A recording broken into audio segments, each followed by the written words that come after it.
ಪ್ರಥಮ ಪಿಯುಸಿ ಕನ್ನಡ ವಿಷಯದ ಉಪನ್ಯಾಸ ಮಾಲಿಕೆಗೆ ತಮಗೆಲ್ಲರಿಗೂ ಸ್ವಾಗತ.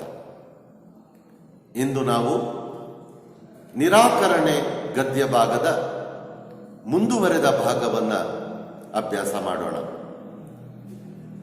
ಕಳೆದ ತರಗತಿಯಲ್ಲಿ ನಾವು ನೋಡಿದ ಹಾಗೆ ಶಕುಂತಲೆ ಇರುವಂತಹ ಮಾರೀಚರ ಆಶ್ರಮಕ್ಕೆ ದುಷ್ಯಂತ ಮಹಾರಾಜ ಬಂದಿದ್ದಾನೆ. ಈ ವಿಚಾರವನ್ನ ಶಕುಂತಲೆಯ ಸಖಿಯರು ಮುಟ್ಟಿಸಿದ್ದಾರೆ. ದುಷ್ಯಂತನ ವಿಚಾರವಾಗಿ ಶಕುಂತಲೆ ತಳೆದುಕೊಂಡಿರುವಂತಹ ಅವಳ ಮನಸ್ಥಿತಿಯನ್ನ ನಾವಿಲ್ಲಿ ಗಮನಿಸಬಹುದು. ಇಷ್ಟು ವರ್ಷಗಳ ಕಾಲ ದುಷ್ಯಂತನ ಬರುವಿಕೆಗಾಗಿ ನಿರೀಕ್ಷೆಯಲ್ಲಿದ್ದಂತಹ ಶಕುಂತಲೆಯ ಮನಸ್ಸು ಅದೇ ದುಷ್ಯಂತ ಬಂದು ನಿಂತಿರುವಾಗ ಅವಳ ಮನಸ್ಸು ಹೀಗೆ ವರ್ತನೆಯನ್ನು ಮಾಡ್ತಾ ಇಲ್ಲ. ದುಷ್ಯಂತನನ್ನು ಒಪ್ಪಿಕೊಳ್ಳುವುದಕ್ಕೆ ಅವಳ ಮನಸ್ಸು ಒಪ್ಪಿಗೆಯನ್ನು ಕೊಡ್ತಾ ಇಲ್ಲ. ಇಂತಹ ಸಂದರ್ಭದಲ್ಲಿ ದುಷ್ಯಂತನ ಬಗ್ಗೆ ಶಕುಂತಲೆಯ ಮನಸ್ಸಿನಲ್ಲಿ ಹಲವಾರು ಪ್ರಶ್ನೆಗಳು ಹುಟ್ಕೊಳ್ತವೆ. ಹಲವಾರು ರೀತಿಯಲ್ಲಿ ಯೋಚಿಸುವಂತಹ ಪ್ರಯತ್ನವನ್ನ ಮಾಡ್ತಾಳೆ. ದುಷ್ಯಂತ ನನ್ನನ್ನು ತಿರಸ್ಕರಿಸಿದ ಅಂದಿನಿಂದ ಇವತ್ತಿನವರೆಗೆ ಎಷ್ಟೊಂದು ನೋವುಗಳಲ್ಲಿ ನಾನು ಕಾಲವನ್ನು ಕಳೆದಿದ್ದೇನೆ. ಮಳೆ ಸುರಿಯುವ ಎಷ್ಟೋ ರಾತ್ರಿಗಳನ್ನ ಅವನ ನಿರೀಕ್ಷೆಯಲ್ಲಿ ಕಳೆದಿದ್ದೇನೆ. ಕೋಗಿಲೆಗಳು ಹಾಡುವಾಗ, ನವಿಲುಗಳು ಗರಿಬಿಚ್ಚಿ ಕುಣಿಯುವಾಗ, ಹೂಗಳು ಅರಳಿದಾಗ ದುಷ್ಯಂತನನ್ನ ನೆನಪಿಸಿಕೊಂಡು ನೋವಿನಲ್ಲಿ ಅವನ ನಿರೀಕ್ಷೆಯಲ್ಲಿ ನಾನು ಎಷ್ಟು ದಿನಗಳ ಕಾಲವನ್ನು ಕಳೆದಿದ್ದೇನೆ. ಇಡೀ ನನ್ನ ಜೀವನವೇ ಅವನ ಕಾಯುವಿಕೆಗಾಗಿ ವ್ಯರ್ಥವಾಯಿತು. ಹೀಗಿರುವಂತಹ ಸಂದರ್ಭದಲ್ಲಿ ಆ ಬಂದಿರುವಂತಹ ದುಷ್ಯಂತನನ್ನ ಒಪ್ಪಿಕೊಳ್ಳುವುದಾದರೂ ಹೇಗೆ? ಹೀಗೆ ಹಲವಾರು ಪ್ರಶ್ನೆಗಳು ಅವಳ ಮನಸ್ಸಿನಲ್ಲಿ ಹುಟ್ಕೊಳ್ತವೆ.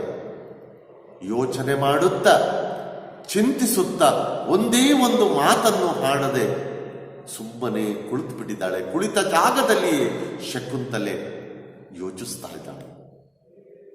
ಇಂತಹ ಸಂದರ್ಭದಲ್ಲಿ ಅವಳ ಸಖಿಯರಾದಂತಹ ಸುಹೃತೆ ಮತ್ತು ಸಾನುಮತಿಯರು ಏನು ಮಾಡ್ತಾರೆ? ಏಳು ದೇವಿ ಶಕುಂತಲ, ಹೀಗೆ ದಿಗ್ಭ್ರಮೆಗೊಂಡು ಕೂತು ಬಿಡಬೇಡ. ನಿನ್ನ ತಪಸ್ಸು ಸಾರ್ಥಕವಾಯಿತು. ಶಕುಂತಲೆಯ ಮನಸ್ಸಿನಲ್ಲಿ ನಡೆಯುತ್ತಿರುವಂತಹ ಯುದ್ಧ, ಘರ್ಷಣೆ, ಅವಳಲ್ಲಿ ಹುಟ್ಟುತ್ತಿರುವಂತಹ ಪ್ರಶ್ನೆಗಳು ಏನು ಎಂಬುದು ಸಖಿಯರಿಗೆ ಸ್ವಲ್ಪವೂ ಅರ್ಥವಾಗ್ತಾ ಇಲ್ಲ. ದುಷ್ಯಂತ ಬಂದಿರುವಂತಹ ವಿಚಾರವನ್ನ ಕೇಳಿಸಿಕೊಂಡು ಶಕುಂತಲೆ ದಿಗ್ಭ್ರಮೆಗೊಂಡಿದ್ದಾಳೆ ಎಂದು ಭಾವಿಸಿಕೊಂಡಿದ್ದಾರೆ. ಅದಕ್ಕಾಗಿಯೇ ಅವರು ಶಕುಂತಲೆಯನ್ನ ಕುರಿತು ಹೇಳ್ತಾರೆ, ಏಳು ದೇವಿ ಶಕುಂತಲ, ಎದ್ದೇಳು, ಯಾಕೆ ಕುಳಿತಿದ್ದೀಯ? ಹೀಗೆ ಸುಮ್ಮನೆ ದಿಗ್ಭ್ರಮೆಯಿಂದ ಕುಳಿತುಕೊಳ್ಬೇಡ. ಇವತ್ತಿಗೆ ನಿನ್ನ ತಪಸ್ಸು ಸಾರ್ಥಕವಾಯಿತು. ಇಷ್ಟು ವರ್ಷಗಳ ಕಾಲ ದುಷ್ಯಂತನ ನಿರೀಕ್ಷೆಗಾಗಿ ನೀನು ತಪಸ್ಸನ್ನ ಮಾಡ್ತಾ ಇದ್ದೀಯಲ್ಲ, ಜಪವನ್ನ ಮಾಡ್ತಾ ಇದ್ದೀಯಲ್ಲ, ಅದು ಇವತ್ತಿಗೆ ಸಾರ್ಥಕವಾಯಿತು. ಎದ್ದೇಳು. ಕೊನೆಗೂ ಮಹಾರಾಜ ದುಷ್ಯಂತನು ನಿನ್ನ ಕಡೆಗೆ ಬಂದೇ ಬಿಟ್ಟನು. ತ್ವರೆ ಮಾಡು, ಏಳು. ಸುರ್ಹತೆ ಮತ್ತು ಸಾನುಮತಿಯರು ಶಕುಂತಲೆಯನ್ನು ಅರ್ಧ ಎಳೆದುಕೊಂಡೇ ಬಂದರು. ಎಳ್ಕೊಂಡ್ಬಿಟ್ರು. ಕೊನೆಗೂ ದುಷ್ಯಂತ ಮಹಾರಾಜ ನಿನ್ನನ್ನು ಹುಡುಕಿಕೊಂಡು ನಿನ್ನ ಬಳಿಗೆ ಬಂದಿದ್ದಾನೆ. ತ್ವರೆ ಮಾಡು, ಬೇಗ ಏಳು, ತಡ ಮಾಡಬೇಡ. ದುಷ್ಯಂತನನ್ನು ನೀನು ನೋಡು, ಆ ಪ್ರೀತಿಯನ್ನ ಸ್ವೀಕರಿಸು. ಸುರ್ಹತೆ ಮತ್ತು ಸಾನುಮತಿ ಶಕುಂತಲೆಯನ್ನ ಎಳಕಣೆ ಬಂದ್ಬಿಟ್ರು. ಅರ್ಧ ಬಾ ನೋಡು. ಸುರ್ಹತೆ ಮತ್ತು ಸಾನುಮತಿಗಿರುವಂತಹ ಆತುರ ಶಕುಂತಲೆಗೆ ಇಲ್ಲ. ಯಾಕೆಂದ್ರೆ ಶಕುಂತಲೆ ಈ ಸಂದರ್ಭದಲ್ಲಿ ಯೋಚಿಸುತ್ತಿರುವಂತಹ ರೀತಿಯೇ ಬೇರೆ. ಅವಳ ಮನಸ್ಸಿನಲ್ಲಿ ಹಲವಾರು ಪ್ರಶ್ನೆಗಳು ಏಕಕಾಲಕ್ಕೆ ಹುಟ್ಟಿಕೊಂಡಿದ್ದಾವೆ. ಅವಳಲ್ಲಿ ಹುಟ್ಟಿರುವಂತಹ ಒಂದೇ ಒಂದು ಪ್ರಶ್ನೆಗೆ ಉತ್ತರ ಸಿಗ್ತಾ ಇಲ್ಲ. ಹೀಗಿರುವಾಗ ದುಷ್ಯಂತನನ್ನು ಒಪ್ಕೊಳ್ಳೋದಾದ್ರೂ ಹೇಗೆ? ದುಷ್ಯಂತನ ಮುಂದೆ ಬಂದು ನಿಂತುಕೊಳ್ಳೋದಾದ್ರೂ ಹೇಗೆ? ಆದರೆ ಶಕುಂತಲೆಯ ಮನಸ್ಸಿನಲ್ಲಿ ಏನು ನಡೀತಿದೆ ಅನ್ನುವುದನ್ನ ಸಾನುಮತಿಯಾಗಲಿ ಸುರ್ಹತೆಯಾಗಲಿ ಅರ್ಥ ಮಾಡಿಕೊಳ್ಳುವುದಕ್ಕೆ ಸಾಧ್ಯವಾಗ್ತಾ ಇಲ್ಲ. ಮತ್ತೆ ಶಕುಂತಲೆ ತನ್ನ ಮನಸ್ಸಿನಲ್ಲಿ ಅಂದ್ಕೊಳ್ತಾಳೆ, ಹೋ, ನಾರಿಯ ಮನೋವ್ಯಾಪಾರವು ನಿಜವಾಗಿ ವಿಚಿತ್ರವಾದದು. ಯಾವ ಪುರುಷನಿಗಾಗಿ ಹಲವಾರು ವರ್ಷ ಹಗಲಿಡಿ ಕಾಯ್ದು ಯಾರಿಗಾಗಿ ಜೀವನವನ್ನೇ ಒಂದು ತಪಸ್ಸನ್ನಾಗಿಸಿದೆನೋ ಆತನು ನಿಜವಾಗಿಯೂ ಬಂದಿರುವಾಗ ಮನಸ್ಸಿನಲ್ಲಿ ಇದಂತಹ ನಿರ್ಲಿಪ್ತತೆ, ನಿರ್ಲಕ್ಷ್ಯ. ಹೆಣ್ಣಿನ ಮನಸ್ಸಿನ ಅಂತರಂಗವನ್ನ ಅರ್ಥ ಮಾಡಿಕೊಳ್ಳಿಕ್ಕೆ ಯಾರಿಗೂ ಕೂಡ ಸಾಧ್ಯವಿಲ್ಲ. ಅದನ್ನೇ ಇಲ್ಲಿ ಶಕುಂತಲೆ ಅಂದ್ಕೊಳ್ತಾಳೆ. ಹೆಣ್ಣಿನ ಮನೋವ್ಯಾಪಾರ, ಮನಸ್ಸಿನ ಈ ಘರ್ಷಣೆ, ಮನಸ್ಸಿನಲ್ಲಿ ನಡೆಯುವಂತಹ ಈ ವಿಚಾರಗಳು ಎಷ್ಟೊಂದು ವಿಚಿತ್ರ. ಯಾಕೆಂದ್ರೆ ಇಷ್ಟು ವರ್ಷಗಳ ಕಾಲ ಶಕುಂತಲೆ ದುಷ್ಯಂತನ ನಿರೀಕ್ಷೆಯಲ್ಲಿಯೇ ಕಾಲವನ್ನು ಕಳೆದಿದ್ದಾಳೆ. ದುಷ್ಯಂತ ಬರೋದಿಲ್ಲ, ದುಷ್ಯಂತ ನನಗೆ ಬೇಡ ಅಂತ ಏನಾದರೂ ಅನ್ಸಿದ್ರೆ ಶಕುಂತಲೆ ಬೇರೆ ನಿರ್ಧಾರವನ್ನ ಈ ವೇಳೆಗಾಗಲೇ ತೆಗೆದುಕೊಳ್ಬಹುದಿತ್ತು. ಆದರೆ ಶಕುಂತಲೆ ಆ ನಿರ್ಧಾರವನ್ನು ಕೈಗೊಂಡಿಲ್ಲ. ಇಷ್ಟು ವರ್ಷಗಳ ಕಾಲ ದುಷ್ಯಂತನ ನಿರೀಕ್ಷೆಯಲ್ಲಿ ಕಾಯುತ್ತಿದ್ದಾಳೆ ಈ ಶಕುಂತಲೆ. ಹೀಗಿರುವಾಗ ಅದೇ ದುಷ್ಯಂತ ಅವಳ ಮುಂದೆ ಬಂದು ನಿಂತಿದ್ದಾನೆ. ಆದರೆ ಬಂದು ನಿಂತಿರುವಂತಹ ಈ ಸಂದರ್ಭದಲ್ಲಿ ಆ ದುಷ್ಯಂತನನ್ನ ಸ್ವೀಕರಿಸುವುದಕ್ಕೆ ಅವಳ ಮನಸ್ಸು ಒಪ್ಪಿಗೆಯನ್ನು ಕೊಡ್ತಾ ಇಲ್ಲ. ಒಂದು ರೀತಿಯ ನಿರ್ಲಕ್ಷ್ಯ ಭಾವ, ತಟಸ್ಥ ನೀತಿ ಅವಳ ಮನಸ್ಸನ್ನ ಆವರಿಸಿಕೊಂಡಿದೆ. ಇದೆಂತಹ ತಾಟಸ್ಥ್ಯ! ಅದೇಕೆ ತನ್ನ ಮನಸ್ಸು ಹೂವಾಗಿ ಹರಳಲೊಲ್ಲದು? ಯಾಕೆ ನನ್ನ ಮನಸ್ಸು ಹೂವಾಗಿ ಅರಳ್ತಾ ಇಲ್ಲ? ನನ್ನ ಮನಸ್ಸು ಯಾಕೆ ತಟಸ್ಥವಾಗಿದೆ, ಸುಮ್ಮನಾಗ್ಬಿಟ್ಟಿದೆ? ಒಂದೇ ಒಂದು ರೀತಿಯ ಭಾವನೆಗಳು ಕೂಡ ದುಷ್ಯಂತನ ಬಗ್ಗೆ ಹುಡ್ತಾ ಇಲ್ಲ. ಇಷ್ಟು ವರ್ಷಗಳ ಕಾಲ ದುಷ್ಯಂತನ ಬರುವಿಕೆಗಾಗಿ ಕಾಯ್ದಂತಹ ಈ ಮನಸ್ಸು, ಕಾಯುತ್ತಿದ್ದಂತಹ ಈ ಮನಸ್ಸು, ಅದೇ ದುಷ್ಯಂತ, ಅದೇ ಪುರುಷ ಬಂದು ನಿಂತಿರುವಂತಹ ಈ ಸಂದರ್ಭದಲ್ಲಿ ಯಾಕೆ ನನ್ನ ಮನಸ್ಸು ಹೂವಾಗಿ ಅರಳ್ತಾ ಇಲ್ಲ? ದುಷ್ಯಂತನ ಬಗ್ಗೆ ಪ್ರೀತಿ ಹುಟ್ಟುತ್ತಾ ಇಲ್ಲ, ಪ್ರೇಮ ಹುಟ್ಟುತ್ತಾ ಇಲ್ಲ. ಮನಸ್ಸು ಯಾಕೆ ತಟಸ್ಥ ನೀತಿಯನ್ನ ಅನುಸರಿಸ್ತಾ ಇದೆ, ನಿರ್ಲಕ್ಷ್ಯ ಭಾವವನ್ನ ಹೊಂದಿದೆ? ಪ್ರಶ್ನೆಗಳೇನೋ ಶಕುಂತಲೆ ಹಾಕ್ಕೊಳ್ತಾಳೆ. ಆದರೆ ಆ ಪ್ರಶ್ನೆಗೆ ಒಂದೇ ಒಂದು ಉತ್ತರಗಳು ಸಹ ಶಕುಂತಲೆಗೆ ಸಿಕ್ಕೋದಿಲ್ಲ. ಗರಿಬಿಚ್ಚಿ ಹಾರಲೊಲ್ಲದು. ಇಷ್ಟು ವರ್ಷಗಳಿಂದ ನಿರೀಕ್ಷಿಸಿದ್ದ ಈ ಸಮಯ ಇಂದು ನಿಜವಾಗಿ ಒದಗಿ ಬಂದಾಗ ಇದೇನು? ತನ್ನ ಮನಸ್ಸಿನಲ್ಲಿ ಈ ಬಗೆಯ ವಿಚಿತ್ರ ಕಾಠಿಣ್ಯ. ನನ್ನ ಮನಸ್ಸು ಯಾಕೆ ಇಷ್ಟೊಂದು ಕಠಿಣ ಆಗಿದೆ? ಇಷ್ಟು ವರ್ಷಗಳ ಕಾಲ ದುಷ್ಯಂತನ ನಿರೀಕ್ಷೆಯಲ್ಲಿ ನಾನು ಕಾಲವನ್ನು ಕಳೆದಿದ್ದೇನೆ. ಆ ಸಮಯ ಇಂದು ನಿಜವಾಗಿ ಒದಗಿ ಬಂದಿದೆ, ನಿಜವಾಗಿದೆ ಈ ಕ್ಷಣ.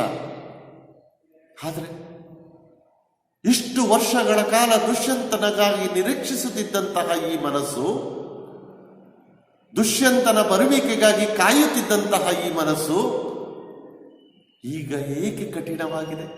ಯಾಕೆ ಗಟ್ಟಿಯಾಗಿದೆ? ಪ್ರೀತಿ ಇಲ್ಲ, ನನ್ನ ಮನಸ್ಸು ಗರಿಬಿಚ್ಚಿ ಹಾರುತ್ತಿಲ್ಲ, ನನ್ನ ಮನಸ್ಸು ಹೂವಾಗಿ ಹರಳ್ತಾ ಇಲ್ಲ, ಅಂದ್ರೆ ಪ್ರೀತಿ ಹುಟ್ಟುತ್ತಾ ಇಲ್ಲ. ಯಾಕೆ?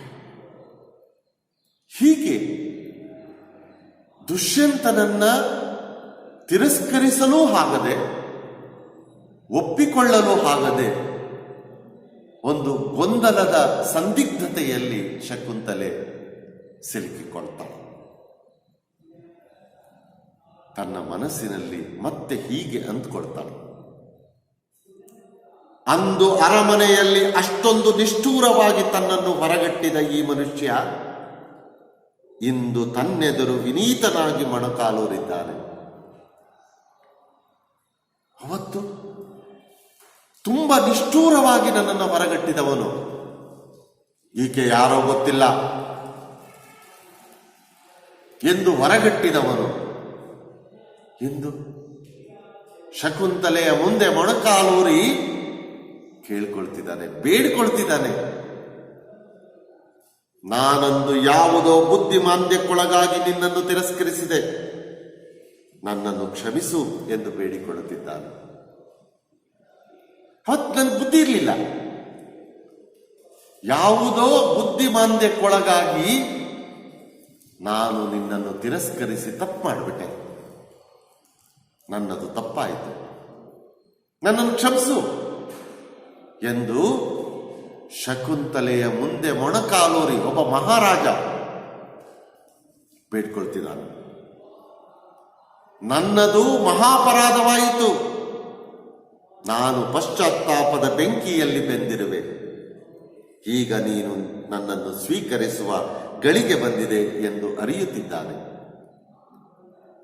ತಿಳಿಸಿ ತಿಳಿಸಿ ಹೇಳ್ತಾ ಇದ್ದಾರೆ, ಈಗ ನೀನು ನನ್ನನ್ನು ಸ್ವೀಕರಿಸುವ ಗಳಿಗೆ ಬಂದಿದೆ, ನನ್ನದು ಮಹಾ ಅಪರಾಧವಾಯಿತು, ತಪ್ಪಾಯಿತು, ಈಗ ನಾನು ಪಶ್ಚಾತ್ತಾಪದ ಬೆಂಕಿಯಲ್ಲಿ ಬೇಯ್ತಾ ಇದ್ದೇನೆ, ನನಗೆ ಪಶ್ಚಾತ್ತಾಪ ಆಗ್ತಾ ಇದೆ, ನನ್ನನ್ನು ಕ್ಷಮಿಸು, ನನ್ನನ್ನು ಸ್ವೀಕರಿಸು ಎಂದು ಶಕುಂತಲೆಯ ಮುಂದೆ ಬೇಡಿಕೊಳ್ತಿದ್ದಾನೆ ದುಷ್ಯಂತ ಮಹಾರಾಜ. ಆದರೆ ಇಷ್ಟು ವರ್ಷಗಳ ಕಾಲ ಶಕುಂತಲೆ ಅನುಭವಿಸಿದಂತಹ ಆ ನೋವುಗಳಿಗೆ ಯಾವುದು ಸಮ? ದುಷ್ಯಂತ ಪಶ್ಚಾತ್ತಾಪದ ಬೆಂಕಿಯಲ್ಲಿ ಬೇಯುತ್ತಿರುವುದು ಈಗ ಉಂಗುರ ಸಿಕ್ಕಿದ ಮೇಲೆ. ಆದರೆ ಅದಕ್ಕಿಂತ ಮುಂಚೆ ದುಷ್ಯಂತ ಸಂತೋಷವಾಗಿಯೇ ಕಾಲ ಕಳೆದಿದ್ದಾನೆ. ಶಕುಂತಲೆ ದೂರವಾಗಿದ್ದಾಳೆ ಅಂದ ಮೇಲೆ ಅರಮನೆಯಲ್ಲಿ ಮಹಾರಾಣಿಯರು ಇರಲಿಲ್ಲ ಅಂತಲ್ಲ, ಬೇರೆ ರಾಣಿಯರಿದ್ರು. ಆದರೆ ಶಕುಂತಲೆ ಬೇರೆ ದುಷ್ಯಂತ ಇರಲಿಲ್ಲ. ಇಷ್ಟು ವರ್ಷಗಳ ಕಾಲ ನೋವಿನಲ್ಲಿ, ದುಃಖದಲ್ಲಿಯೇ ಅವಳು ಕಾಲವನ್ನು ಕಳೆದಿದ್ದಾಳೆ ದುಷ್ಯಂತನ ನಿರೀಕ್ಷೆಯಲ್ಲಿ. ಹಾಗಾಗಿ ದುಷ್ಯಂತನ ಪಶ್ಚಾತ್ತಾಪಕ್ಕಿಂತ ಶಕುಂತಲೆಯ ದುಃಖದ ಪ್ರಮಾಣ ದೊಡ್ಡದಿಲ್ಲಿ. ಆದರೆ ಶಕುಂತಲೆ ಏನೂ ಮಾತಾಡ್ತಿಲ್ಲ. ದುಷ್ಯಂತ ಮಾತಾಡ್ತಿದ್ದಾನೆ, ನಾನು ಪಶ್ಚಾತ್ತಾಪದ ಬೆಂಕಿಯಲ್ಲಿ ಬೇಯ್ತಾ ಇದ್ದಾನೆ,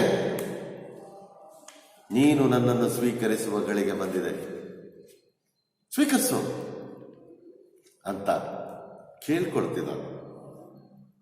ಆದರೆ ಶಕುಂತಲೆ ತನ್ನ ಮನಸ್ಸಿನಲ್ಲಿ ಏನು ಅಂದ್ಕೊಳ್ತಾಳೆ? ಅಪರಾಧ, ಕ್ಷಮೆ, ಪಶ್ಚಾತ್ತಾಪ, ಈ ಶಬ್ದಗಳಿಗೀಗ ನನ್ನ ದೃಷ್ಟಿಯಲ್ಲಿ ಯಾವ ಅರ್ಥವೂ ಉಳಿದಿಲ್ಲ. ಅಪರಾಧ, ಕ್ಷಮೆ, ಪಶ್ಚಾತ್ತಾಪ, ಇವತ್ತು ಅವನು ಕೇಳ್ಕೊಳ್ತಿರಬಹುದು, ನನ್ನದು ಅಪರಾಧವಾಯಿತು, ನನ್ನನ್ನು ಕ್ಷಮಿಸ್ಬಿಡು, ನಾನು ಪಶ್ಚಾತ್ತಾಪದ ಬೆಂಕಿಯಲ್ಲಿ ಬೇಯುತ್ತಿರುವೆ.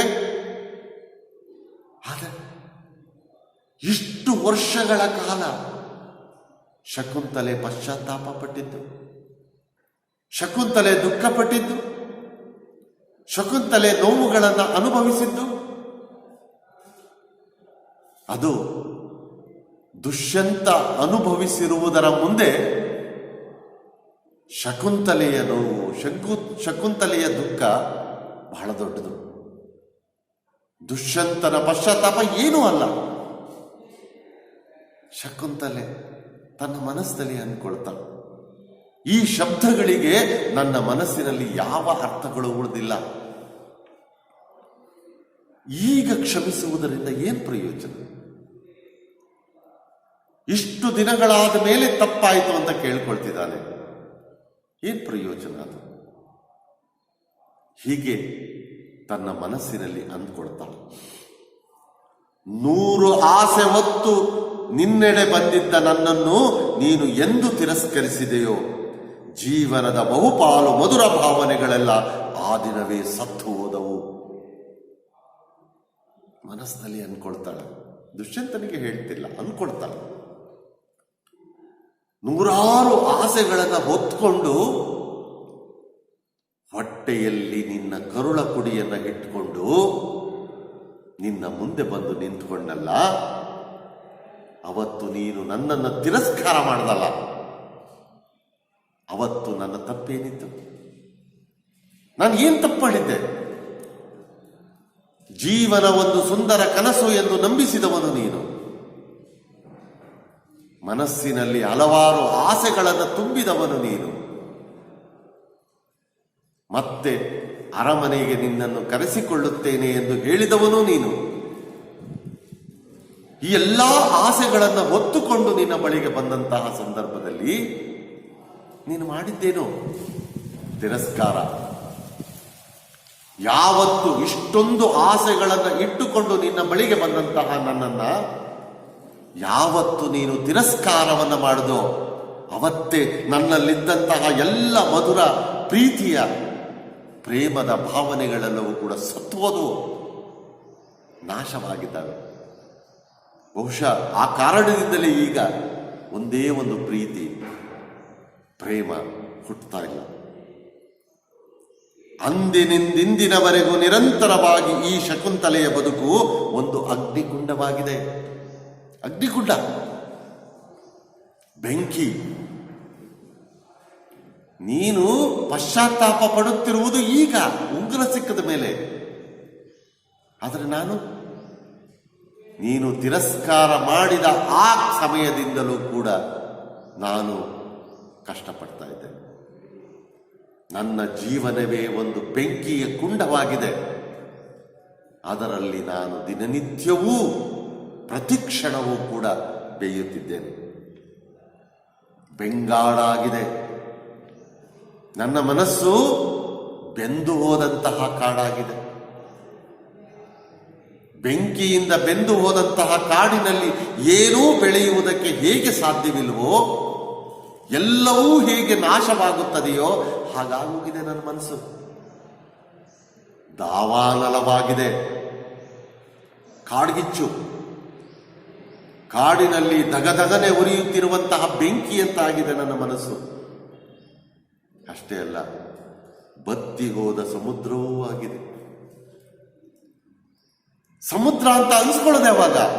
ಅದರ ತುಂಬಾ ನೀರಿದ್ದಾಗ. ಬತ್ತಿ ಹೋದಂತಹ ಸಮುದ್ರಕ್ಕೆ ಬೆಲೆಯೇ ಇಲ್ಲ. ಹಾಗೆ ನನ್ನ ಮನಸ್ಸಾಗಿದೆ. ನನ್ನ ಮನಸ್ಸಿನಲ್ಲಿ ಮಧುರವಾದಂತಹ ಭಾವನೆಗಳೆಲ್ಲವೂ ಕೂಡ ಬತ್ತಿ ಹೋಗಿದವೆ, ನಾಶವಾಗಿ ಹೋಗಿದ್ದಾವೆ. ಇಂತಹ ತಾನು ಈತನನ್ನು ಸ್ವೀಕರಿಸಬೇಕಂತೆ. ಏನಿದು ವಿಧಿಯ ಕ್ರೂರ ಅಪಹಾಸ್ಯ? ವಿಧಿ ಹಣೆ ಬರಹ ಯಾಕೆ ನನ್ನ ಮೇಲೆ ಈ ರೀತಿಯ ಕೆಲಸವನ್ನು ಮಾಡ್ತಾ ಇದೆ? ಈ ರೀತಿಯಲ್ಲಿರುವಾಗ ನಾನು ಈತನನ್ನು ಸ್ವೀಕರಿಸುವುದಕ್ಕೆ ಹೇಗೆ ಸಾಧ್ಯ? ಇಷ್ಟೊಂದು ಬೆಂಕಿಯಲ್ಲಿ ಬೇಯುತ್ತಿರುವ, ಬೆಂಗಾಡಾಗಿರುವ, ಬತ್ತಿ ಹೋದ ಸಮುದ್ರದಂತಾಗಿರುವ ನನ್ನ ಈ ಮನಸ್ಸಿನಲ್ಲಿ ನಾನು ದುಷ್ಯಂತ ಮಹಾರಾಜನಿಗೆ ಸ್ಥಾನವನ್ನು ಕೊಡುವುದಾದರೂ ಹೇಗೆ? ಸಾಧ್ಯವೇ ಇಲ್ಲ. ಅವನಿಗಿಂತಲೂ ಬಹಳಷ್ಟು ಹೆಚ್ಚು ನೋವುಗಳನ್ನ, ಕಷ್ಟಗಳನ್ನ ಅನುಭವಿಸಿದವಳು ನಾನು. ಇಲ್ಲಿ ದುಷ್ಯಂತ ಹೇಳ್ಕೊಳ್ತಿದ್ದಾನೆ ಅಷ್ಟೇ, ಆದರೆ ಶಕುಂತಲೆ ಹೇಳ್ಕೊಳ್ತಾ ಇಲ್ಲ. ಅದೇ ವ್ಯತ್ಯಾಸ. ವಿಧಿ ನೋಡಿ, ಶಕುಂತಲೆಯ ಬಾಳಿನಲ್ಲಿ ಹೇಗೆ ಆಟವನ್ನು ಆಡ್ತಾ ಇದೆ. ಏನಿದು ವಿಧಿಯ ಕ್ರೂರ ಕೆಟ್ಟ ಅಪಹಾಸ್ಯ. ತನ್ನ ಹಣೆಬರಹವನ್ನ ಇಲ್ಲಿ ಶಕುಂತಲೆ ತಾನೇ ನಿಂದಿಸುವಂತಹ ಪ್ರಯತ್ನವನ್ನ ಹೀಗೆ ಮಾಡ್ತಾಳೆ. ಈ ರೀತಿಯಲ್ಲಿ ಹಲವಾರು ಪ್ರಶ್ನೆಗಳಲ್ಲಿ ಮುಳುಗಿ ಹೋಗಿರುವಂತಹ ಶಕುಂತಲೆಯನ್ನ ದುಷ್ಯಂತ ಮಾತನಾಡಿಸ್ತಾನೆ ಹೀಗೆ: ದೇವಿ, ಕುಮಾರನನ್ನೆತ್ತಿಕೋ, ನಿನ್ನೊಡಗೂಡಿಯೇ ಪೂಜ್ಯ ಮಾರೀಚರ ದರ್ಶನ ಪಡೆಯ ಬಯಸುವೆ. ದೇವಿ, ಶಕುಂತಲೆ, ಕುಮಾರನನ್ನ ಎತ್ತಿಕೋ, ಭರತನನ್ನ ಎತ್ಕೋ. ನಿನ್ನ ಜೊತೆಯಲ್ಲಿಯೇ ಪೂಜ್ಯರಾದಂತಹ ಮಾರೀಚರನ್ನ ನಾನು ನೋಡುವುದಕ್ಕೆ ಬಯಸ್ತೇನೆ, ಅವರ ದರ್ಶನವನ್ನ ಮಾಡುವುದಕ್ಕೆ ಬಯಸ್ತೇನೆ. ಭರತನನ್ನ ಎತ್ಕೋ ದೇವಿ, ಹೋಗೋಣ ಎಂದು ಮಾರೀಚರ ಬಳಿಗೆ ಹೋಗುವಂತಹ ಪ್ರಯತ್ನಕ್ಕೆ ಮುಂದಾಗ್ತಾನೆ ದುಷ್ಯಂತ. ಇಂತಹ ಮಾತುಗಳನ್ನು ಕೇಳಿಸಿಕೊಂಡಂತಹ ಶಕುಂತಲೆ ದುಷ್ಯಂತನ ಬಗ್ಗೆ ಏನಂದ್ಕೊಳ್ಬಹುದು? ಆಹಾ, ಎಂತಹ ಕೋಮಲತೆ ಮೋಡಿ ಇದೆ ಆತನ ಧ್ವನಿಯಲ್ಲಿ, ಆತನ ಇಡೀ ವ್ಯಕ್ತಿತ್ವದಲ್ಲಿ. ಅಂತೆಯೇ ತಾನು ಈ ಅವಮಾನದ, ನಿರೀಕ್ಷೆಯ, ಕಾತರದ, ಅಪಾರ ನೋವಿನ ನಿರಂತರ ಅನುಭವಕ್ಕೊಳಗಾದದ್ದು. ಅದನ್ನು ಯಾರಿಗೆ ಹೇಳೋಣ? ಎಷ್ಟೊಂದು ಕೋಮಲವಾಗಿ, ಎಷ್ಟೊಂದು ಮೃದುವಾಗಿ, ನಾನೇನೋ ತಪ್ಪನ್ನ ಮಾಡಿಲ್ಲವೇನೋ ಎಂಬ ರೀತಿಯಲ್ಲಿ ದುಷ್ಯಂತ ಈಗ ಮಾತನಾಡ್ತಿದ್ದಾನಲ್ಲ, ಅವನ ಈ ಧ್ವನಿಯಲ್ಲಿ ಎಂತಹ ಕೋಮಲತೆ ಇದೆ, ಎಂತಹ ಮೃದುತ್ವ ಇದೆ, ಎಂತಹ ನಯವಾದ ಮಾತುಗಾರಿಕೆ ಇದೆ ಅವನ ಇಡೀ ವ್ಯಕ್ತಿತ್ವದಲ್ಲಿ, ಅವನ ಮಾತುಗಾರಿಕೆಯಲ್ಲಿ. ಅಂತೆಯೇ ಅವನ ರೀತಿಯಲ್ಲಿಯೇ ನಾನು ಎಷ್ಟೊಂದು ಅವಮಾನಗಳನ್ನು ಅನುಭವಿಸಿಲ್ಲ, ಅವನ ನಿರೀಕ್ಷೆಯಲ್ಲಿ ಎಷ್ಟು ದಿನಗಳನ್ನು ಕಳೆದಿಲ್ಲ. ಅವನು ಬರುತ್ತಾನೆ ಎಂಬ ಕಾತರದಲ್ಲಿ ಬರದಿದ್ದಾಗ ಹಲವಾರು ಅಪಾರವಾದಂತಹ ನೋವಿನಲ್ಲಿ ನಾನು ಕಾಲವನ್ನು ಕಳೆದಿದ್ದು, ಇಂತಹ ನಿರಂತರವಾದಂತಹ ಅನುಭವಗಳನ್ನು ಪಡೆದದ್ದು. ಇವುಗಳನ್ನು ಯಾರಿಗೆ ಹೇಳ್ಕೊಳ್ಳೋಣ? ಅವನಿಗಿಂತ ಹೆಚ್ಚು ಇಂತಹ ನೋವುಗಳನ್ನು ಅನುಭವಿಸಿದವಳು ನಾನು. ಆದರೆ ನಾನು ಹೇಳ್ತಾ ಇಲ್ಲ, ಅವನಿಗೆ ಹೇಳ್ಕೊಳ್ತಿದ್ದಾನೆ. ಆಗ ಅಂದ್ಕೊಳ್ತಾನೆ. ಹೀಗೆ ದುಷ್ಯಂತ ಮಹಾರಾಜನನ್ನ ಒಪ್ಪಿಕೊಳ್ಳುವುದಕ್ಕೆ ಅವಳ ಮನಸ್ಸು ಒಪ್ಪಿಗೆಯನ್ನ ಕೊಡ್ತಾ ಇಲ್ಲ ಎಂಬುದನ್ನ ಇಲ್ಲಿ ಗಮನಿಸಬೇಕು. ಈಗ ಈತ ಬಂದನೆಂದು ಸಂತೋಷಿಸಲೇ ಇಷ್ಟು ದಿನಗಳು ಆಚರಿಸಿದ ವ್ರತಗಳು, ಗೈದ ತಪಗಳು, ಮಾಡಿದ ಪೂಜೆ ಎಲ್ಲ ಸಫಲವಾಯಿತೆಂದು ಧನ್ಯಳಾಗಲೇ ಶಕುಂತಲೆ ಅಂದ್ಕೊಳ್ತಾಳೆ. ಈತ ಬಂದಿದ್ದಾನೆ ನನ್ನನ್ನು ಸ್ವೀಕರಿಸುವುದಕ್ಕೆ ಅಂತ ನಾನು ಸಂತೋಷ ಪಡಲೆ. ಇಷ್ಟು ವರ್ಷಗಳ ಕಾಲ ದುಷ್ಯಂತನ ನಿರೀಕ್ಷೆಯಲ್ಲಿ ನಾನು ಕಾಲವನ್ನು ಕಳೀತಿದ್ನಲ್ಲ, ನಿರಂತರವಾಗಿ ವ್ರತಾಚರಣೆಗಳನ್ನು ಮಾಡಿದ್ನಲ್ಲ, ತಪಸ್ಸನ್ನ ಗೈದನಲ್ಲ, ಪೂಜೆಗಳನ್ನು ಮಾಡಿದ್ನಲ್ಲ, ಅದೆಲ್ಲವೂ ಇಂದು ಸಫಲವಾಯಿತು, ನನಗೆ ದಕ್ಕಿತು ಎಂದು ಸಂತೋಷ ಪಡಲೆ. ಆ ದುಷ್ಯಂತನನ್ನು ಸ್ವೀಕಾರ ಮಾಡಲೆ. ತನಗೆ ತಾನೇ ಇಲ್ಲಿ ಶಕುಂತಲೆ ಪ್ರಶ್ನೆಗಳನ್ನು ಹಾಕ್ಕೊಳ್ತಾಳೆ, ತನ್ನ ಮನಸ್ಸಿಗೆ ಹಾಕ್ಕೊಳ್ತಾಳೆ.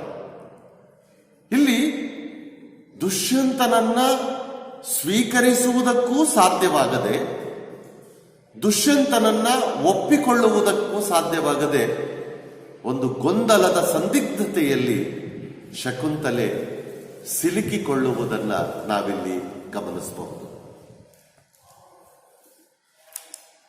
ಇಂತಹ ಯೋಚನೆ ಮಾಡುತ್ತಿರುವಾಗ ಅವಳ ಮನಸ್ಸಿನಿಂದ ಒಂದು ಧ್ವನಿ ಹೊರಹೊಮ್ಮುತ್ತೆ.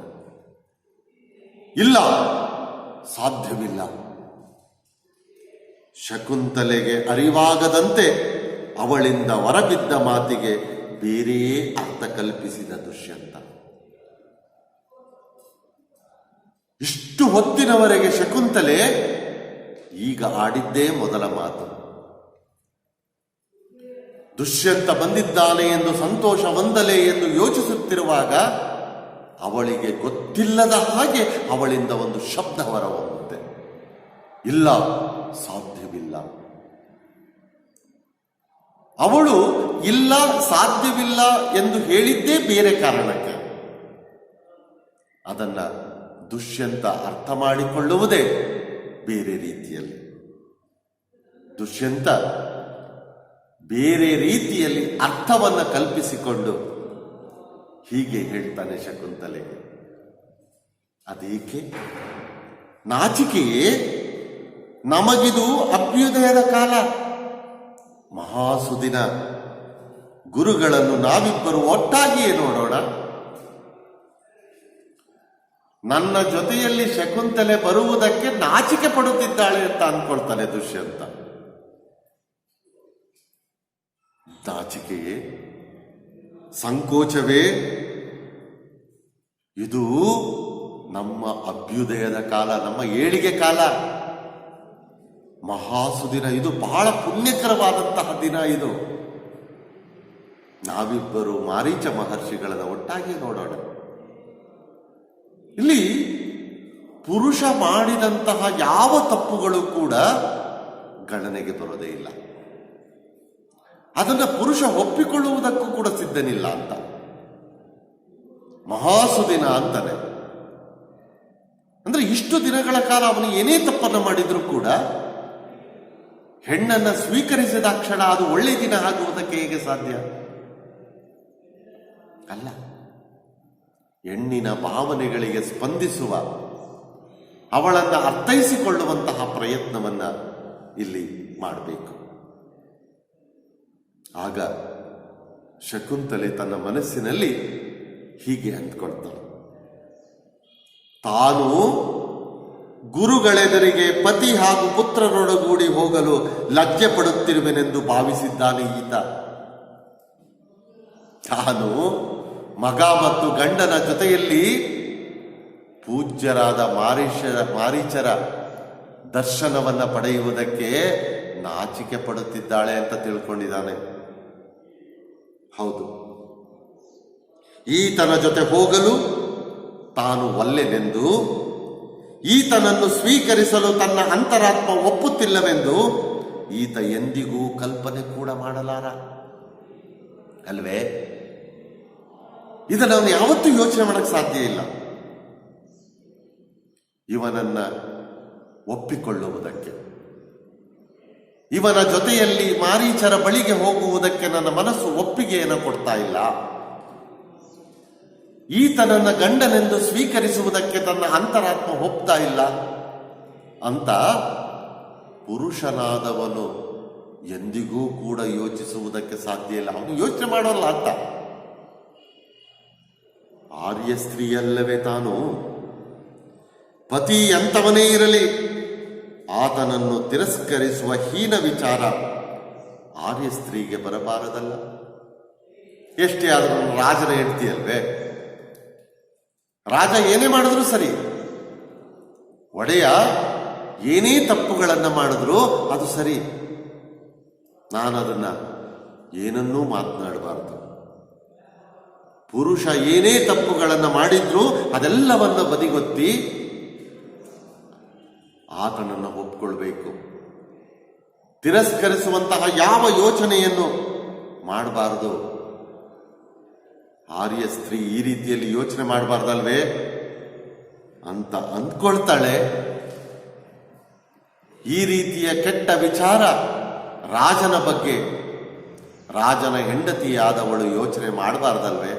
ಮಾಡೋದು ತಪ್ಪಲ್ವೇ ಅಂತ ತನ್ನ ಮನಸ್ಸಿನಲ್ಲಿ ಶಕುಂತಲೆ ಅಂದ್ಕೊಳ್ತಾಳೆ. ಹೀಗೆ ಅಂದುಕೊಳ್ಳುವಾಗಲೇ ಅವಳ ಮನಸ್ಸಿನಲ್ಲಿ ಮತ್ತೊಂದು ಪ್ರಶ್ನೆ ಹುಟ್ಟುಕೊಳ್ಳುತ್ತೆ. ಹಾಗಾದ್ರೆ ಪ್ರಶ್ನೆ ಏನು? ಅಂದರೆ ತಾನು ನಿಜವಾಗಿ ಮಹಾರಾಜ ದುಷ್ಯಂತನನ್ನು ತಿರಸ್ಕರಿಸುತ್ತಿದ್ದೇನೆಯೇ? ತನ್ನ ಅಂತರಾತ್ಮ ದುಷ್ಯಂತನನ್ನು ಒಪ್ಪಿಕೊಳ್ಳುವುದಕ್ಕೆ ಸಾಧ್ಯವಿಲ್ಲ ಎಂದು ಮನಸ್ಸು ಹೇಳಿದಾಗ ಮತ್ತೊಂದು ಪ್ರಶ್ನೆ. ಹಾಗಾದ್ರೆ ನಿಜವಾಗಿ ನಾನು ದುಷ್ಯಂತನನ್ನು ತಿರಸ್ಕಾರ ಮಾಡ್ತಿದ್ದೀನ? ತಿರಸ್ಕಾರ ಮಾಡಿದ್ದೆ ನಿಜವಾದರೆ ತಿರಸ್ಕಾರದ ಮಾತುಗಳನ್ನು ನಾನು ಯಾಕೆ ಮಾತಾಡ್ತಿಲ್ಲ? ಮತ್ತೆ ತನ್ನ ಮನಸ್ಸಿಗೆ ಪ್ರಶ್ನೆಗಳನ್ನ. ಇಲ್ಲಿ ದುಷ್ಯಂತನನ್ನ ಒಪ್ಪಿಕೊಳ್ಳಲೂ ಆಗದೆ, ಸಂಪೂರ್ಣವಾಗಿ ತಿರಸ್ಕರಿಸಲೂ ಆಗದೆ, ಗೊಂದಲದ ಸಂದಿಗ್ಧತೆಯ ಸ್ಥಿತಿಯಲ್ಲಿ ಶಕುಂತಲೆ ಸಿಕ್ಕಾಕೊಳ್ತಾಳೆ. ಯಾವನ ಬರವಿಗಾಗಿ ಇಷ್ಟು ದಿನ ಕಾಯ್ದೆನೋ ಆತ ಕೊನೆಗೊಮ್ಮೆ ಬಂದಿದ್ದಾನೆ. ನಾನು ಕಾದದೆ ಇವನಿಗೋಸ್ಕರ. ಇವನ ಬರುವಿಕೆಗಾಗಿ ಇಷ್ಟು ವರ್ಷ ಕಾಯ್ದು ಕುಂತಿದ್ದೇನಲ್ಲ, ಯಾವ ವ್ಯಕ್ತಿಗಾಗಿ ನಾನು ಕಾಯುತ್ತಿದ್ದೇನೋ ಆ ವ್ಯಕ್ತಿ ಇಂದು ನನ್ನ ಮುಂದೆ ಬಂದು ನಿಂತಿದ್ದಾನೆ.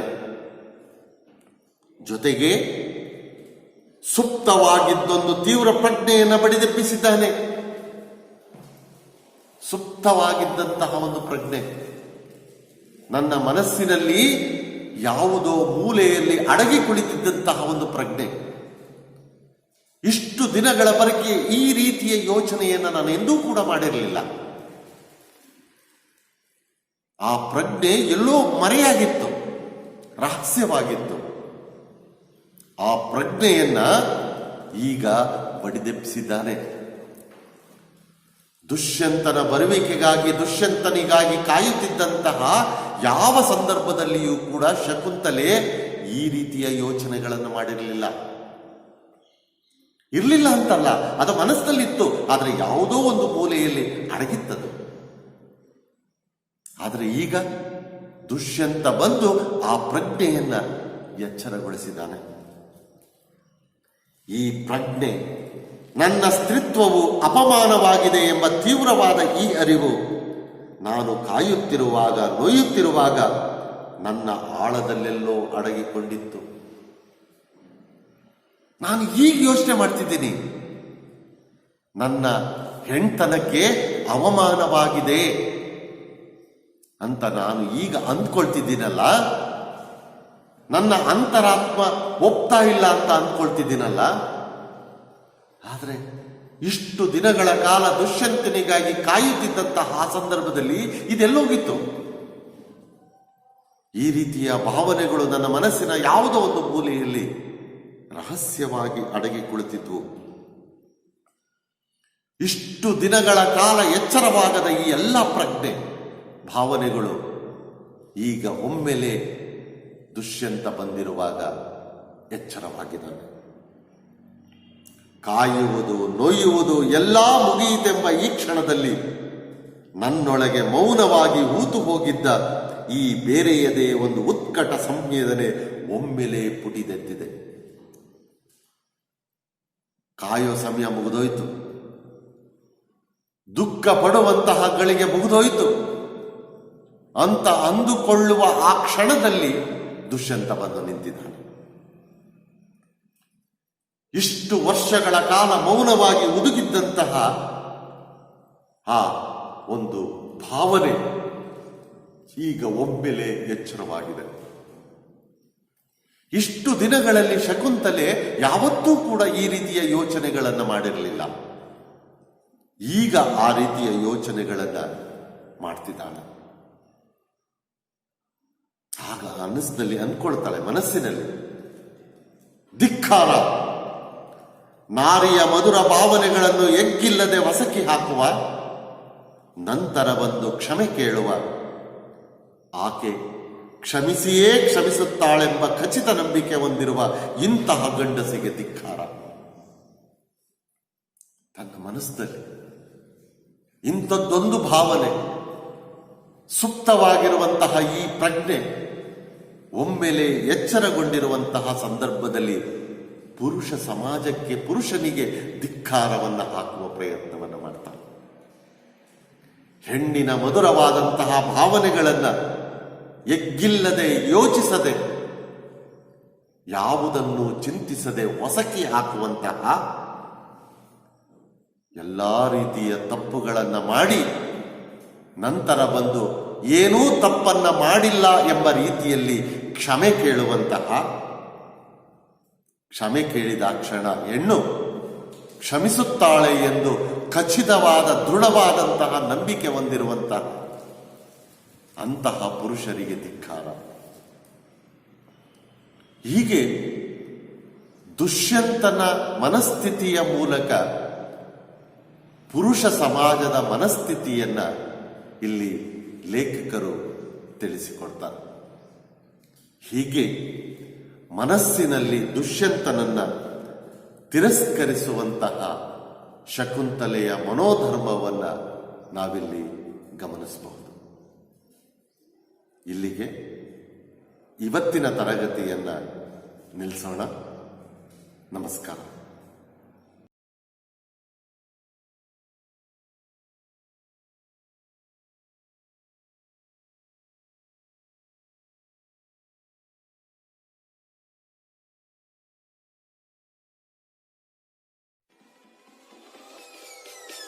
Peace.